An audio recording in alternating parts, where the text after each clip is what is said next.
Nos encontramos a finales del siglo XVI y comienzos del XVII, y antes de meternos de lleno en este nuevo vídeo, creo que es importante que recordemos algunas ideas fundamentales.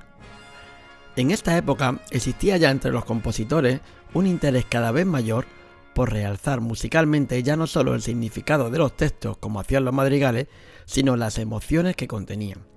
Ya sabemos que para eso la polifonía no era una textura muy adecuada, porque hacía muy difícil la comprensión de las letras. Por eso se fue abriendo paso poco a poco la monodía o melodía acompañada. Paralelamente a esto, aparece un interés creciente por llevar la música a escena, es decir, por utilizar la música en el teatro. Entre los humanistas, amantes del mundo clásico, se debatía sobre cómo serían las representaciones de las tragedias griegas y qué papel tendría la música en ellas. Sabían que la música estaba presente, pero no podían saber cómo era. Pensaron que seguramente los actores recitarían sus textos entonándolos un poco sobre un acompañamiento muy sencillo, y así surgiría el recitativo, una especie de declamado, medio recitado, medio cantado, en el que todo lo musical se pone al servicio de la expresión del texto. Vamos a conocer, junto a Víctor Sordo, qué es un recitativo, dónde aparece y el decisivo papel que tuvo en el nacimiento de la ópera. Dentro vídeo.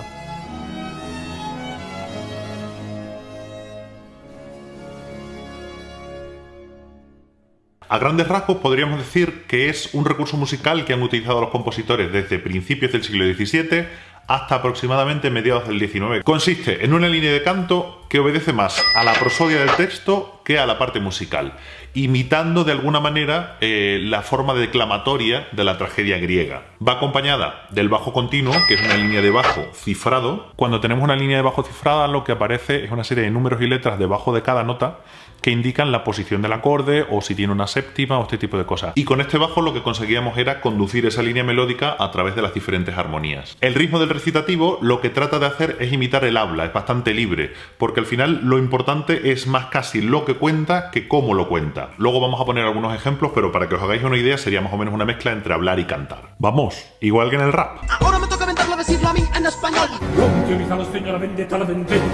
Esta comparación que estoy haciendo, que puede parecer un poco descabellada, en realidad no lo es tanto. El rap al fin y al cabo recita sobre una base y el recitativo recita sobre su bajo continuo. No es una cosa tan descabellada, como digo. El recitativo es una parte importantísima del estilo representativo. Esto sí que realmente hasta este momento no aparece. Ya hay una clara intención de que la música sea representada. Y esto va a ser el futuro germen de la ópera. A finales del siglo XVI comienza a haber una serie de compositores, de artistas, que empiezan a encaminar la música desde lo que hemos tenido durante todo el siglo XV y XVI, que ha sido prácticamente la polifonía, todos los madrigales y la polifonía religiosa, hacia esta idea de la monodía acompañada por un bajo. Es decir, pasamos de esto a esto. Con esto no quiero decir naturalmente que antes no hubiera monodía acompañada. Para eso tenemos el ejemplo perfecto de los vihuelistas del XVI, Fuenllana, Valderrábano, todos estos. Pero aquí estaba más enfocada a la música representada. Este detalle es muy importante. Esta figura del recitativo aparece a finales del siglo XVI en la Camerata Fiorentina. ¿Qué era la Camerata Fiorentina? Fue un grupo de artistas, humanistas, escritores, poetas, etcétera, que se juntaron en torno al palacio de Giovanni Bardi en Florencia. En esta Camerata Fiorentina, además del propio Bardi, estaban también Vincenzo Galilei, Giulio Caccini, Ottavio Rinuccini, Jacopo Peri o Emilio de Cavalieri. Vamos, que ríete tú de Leonardo da Vinci. Estamos a finales del siglo XVI y el humanismo todavía está muy presente en Europa. Normalmente no solemos relacionar mucho a la música con el humanismo, pero es que este grupo de la Camerata Fiorentina eran auténticos humanistas. O sea, de aquí tenía que salir algo bueno, seguro. En cierto sentido, lo que buscaba esta Camerata Fiorentina era un rechazo hacia la polifonía académica, por así decirlo, buscando esta nueva idea de la monodía acompañada.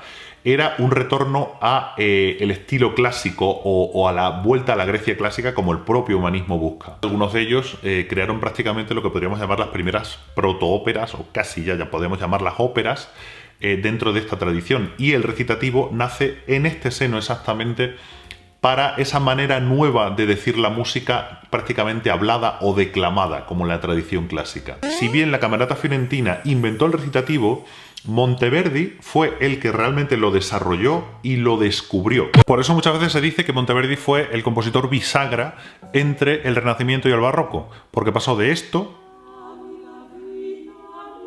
a esto otro. Después de estos primeros esfuerzos, estas protoóperas de Caccini, de Cavalieri, de Peri, aparece en 1607 el Orfeo de Monteverdi. Esta obra sí que está considerada hoy día ya como la primera ópera, digamos, de la historia plenamente establecida y con un uso del recitativo completo. En Orfeo tenemos, justo tras el prólogo, que el pastor, personaje humano, canta esto.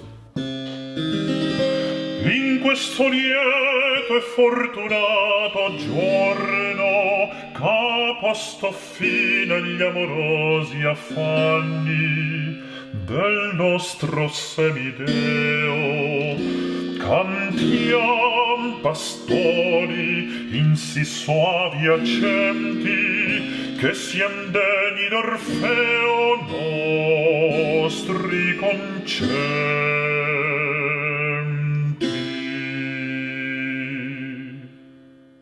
Pero es que además de todo esto, Monteverdi incorpora además lo que él llama el estilo concitato o agitado, en el que introduce una serie de elementos y efectos, trinos, trémolos, golpes de arco, todo este tipo de cosas para añadir dramatismo a la escena. Es probable que esto del estilo concitato tenga parte de su base en los madrigalismos y en toda la parte onomatopéyica de la música del siglo XVI y XV. Las ensaladas de flecha, por ejemplo, que tienen un montón de onomatopeyas, o el canto de los pájaros de Jan Keel.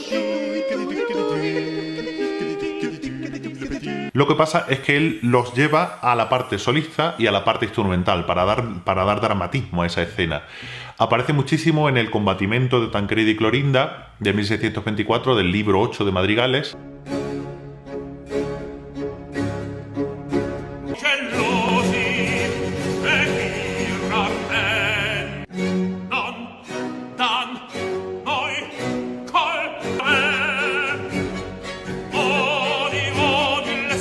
Todo se iba enfocando a la escena y a la música escénica. Bueno, pues aquí vamos a dejar el vídeo por hoy. Espero que te haya resultado interesante. Nos vemos en clase.